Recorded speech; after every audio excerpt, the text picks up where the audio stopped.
News right now as President Trump announced this morning that he will send troops to Portland to handle domestic terrorists. The announcement was made just minutes ago in a social media post. The president says the decision is necessary to protect ICE facilities, which he describes as under siege from attack by Antifa and other domestic terrorists. A city of rivers, bridges, and progressive ideals, Portland, Oregon, has once again become a national flashpoint. President Donald Trump has announced that he will send troops into the city, authorizing full force if necessary, to confront what he calls domestic terrorists. For supporters, it's a bold move to restore law and order. For critics, it's an abuse of executive power and a dangerous step toward militarizing political conflict. Oregon's Democratic leaders insist that their city is not a war zone, calling Trump's narrative exaggerated and false. Yet the announcement has thrust Portland back into the spotlight, raising questions about the limits of presidential power, the role of the military in civilian life, and the deep political divides shaping America. From memories of the 2020 racial justice protests to today's claims of Antifa violence, Portland has become more than a city. It's a stage where the struggle over America's future is being played out. Chapter 1. Trump's announcement. Trump made his declaration on social media, writing that he had directed the Department of Defense to provide all necessary troops to protect war-ravaged Portland. The language was stark, painting the city as a battlefield overrun by Antifa and domestic terrorists. According to Trump, the move was necessary to secure U.S. Immigration and Customs Enforcement, EICE facilities, which he alleged were under siege. The statement fit into a broader narrative Trump has cultivated, portraying liberal-run cities as chaotic and unsafe. His promise of full force echoed his earlier deployments of federal agents and troops to Los Angeles and Washington, D.C. But this time, the announcement sparked a fierce and immediate backlash from Oregon leaders. Chapter 2. Oregon pushes back. Governor Tina Kotek was quick to respond. Standing alongside local officials, she accused Trump of abusing his authority, stressing that Portland was doing just fine on its own. "We can manage our own public safety needs. There is no insurrection. There is no threat to national security," she said. Portland's Mayor Keith Wilson echoed her words, declaring, "This is an American city. We do not need any intervention. This is not a military target." Kotek revealed that she had personally spoken with Trump and Homeland Security Secretary Kristi Noem, telling them federal troops were not needed. Trump's only reply, she said, was vague. "Let's keep talking." The exchange underscored the clash between state sovereignty and federal power, a theme running through America's history. Chapter 3. Residents ask, "Where's the emergency?" While political leaders sparred, life in Portland seemed far removed from the chaos Trump described. Residents jogged along the Willamette River, biked through city parks, and enjoyed a sunny afternoon.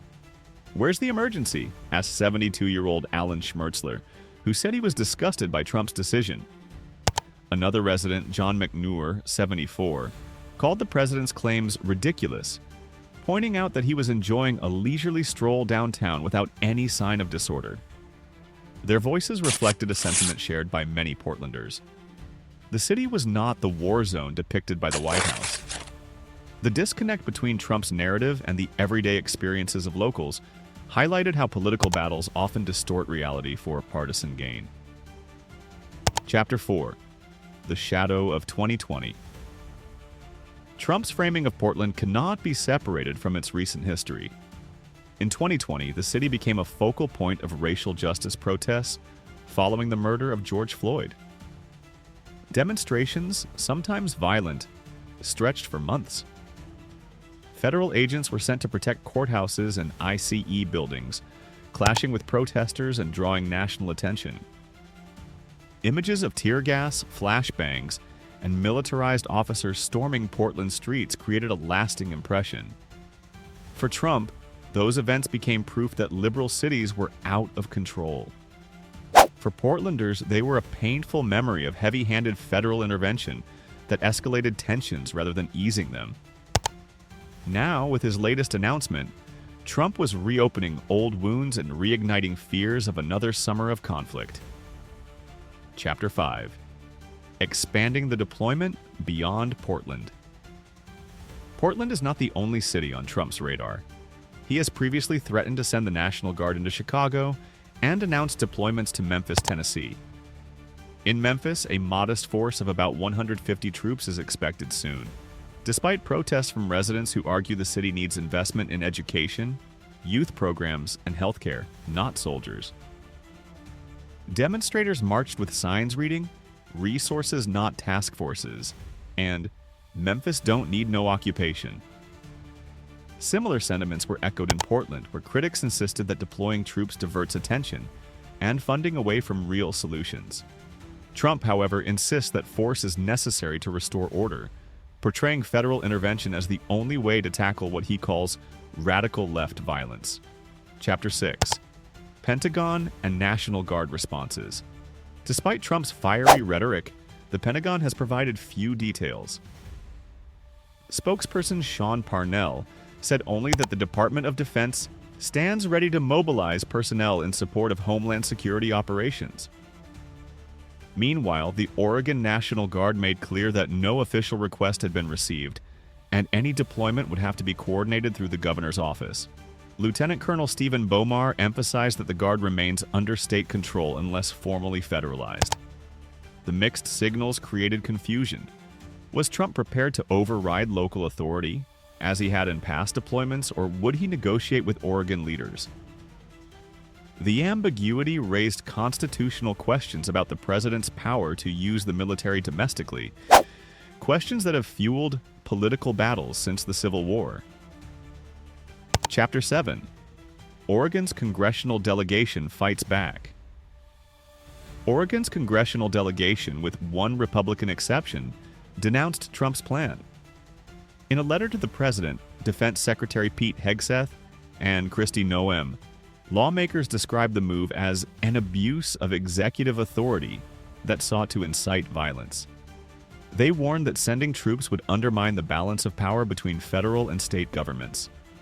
For Democrats, the deployment fits a larger pattern: Trump using federal authority to target liberal cities and escalate culture wars. For Trump and his supporters, it is a demonstration of strength, a refusal to let local leaders coddle radicals. The clash reveals how deeply divided the country has become over the role of government, the meaning of public safety, and the line between protest and terrorism. Chapter 8. Protests, ICE, and symbolic battles.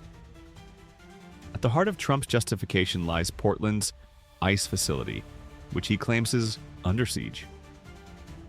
In reality, protests outside the building have been smaller and less frequent than in 2020. A small crowd gathered after Trump's announcement, and one person was arrested during a brief confrontation. The facility itself has been fortified, with boarded windows and graffiti still visible from earlier demonstrations. For the Department of Homeland Security, protecting the site is essential. For protesters, it has become a symbol of America's harsh immigration policies. The confrontation represents more than just a local dispute. It reflects a national debate over how the U.S. enforces its borders and treats asylum seekers. By focusing on ICE, Trump ties his Portland narrative to his broader agenda of immigration enforcement and nationalism. Chapter 9. Portland's recovery narrative. City officials are eager to show that Portland is recovering from the turmoil of 2020. Reports highlight declining crime rates. Violent crime dropped by 17% in early 2024, and a resurgence of downtown activity. Homeless encampments have decreased and businesses report rising foot traffic. Local leaders stress that Portland is not the broken city Trump describes, but one working hard to rebuild and thrive. By painting Portland as war-ravaged, critics argue, Trump undermines those efforts and damages the city's reputation. The battle over perception is as fierce as the policy dispute. Is Portland a symbol of liberal failure, as Trump claims, or a resilient city overcoming challenges? The answer depends on who is telling the story. Chapter 10. The larger national context. Trump's move to send troops to Portland cannot be seen in isolation. Since the assassination of conservative activist Charlie Kirk earlier this month, he has ramped up his rhetoric against the radical left. He frames cities like Portland as epicenters of violence that must be confronted with force.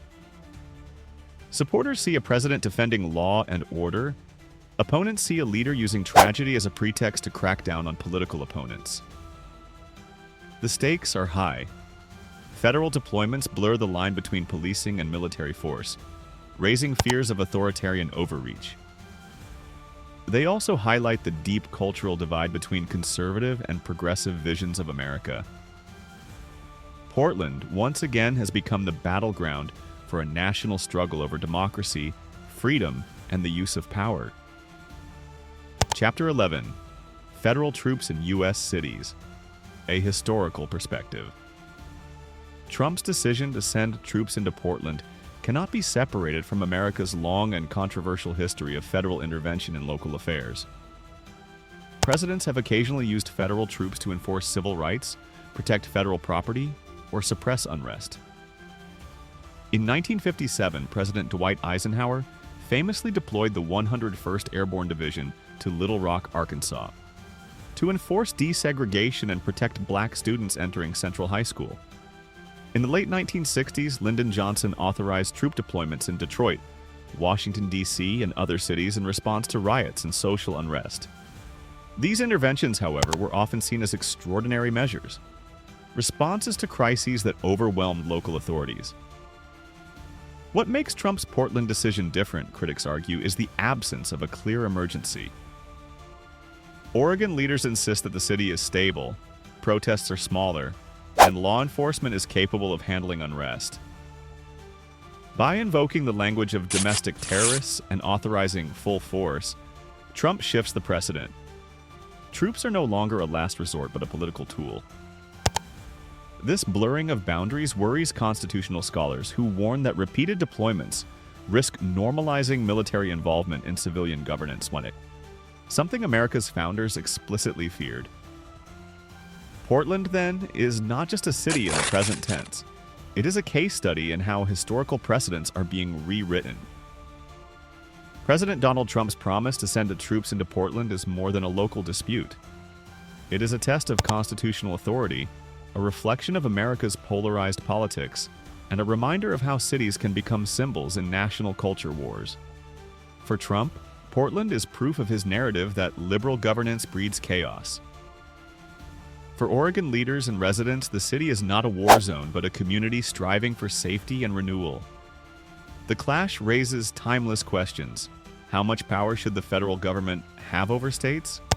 When does protecting property become militarizing politics? And can America balance the demand for security with the preservation of democratic freedoms? Portland may not be under siege, but it is under scrutiny.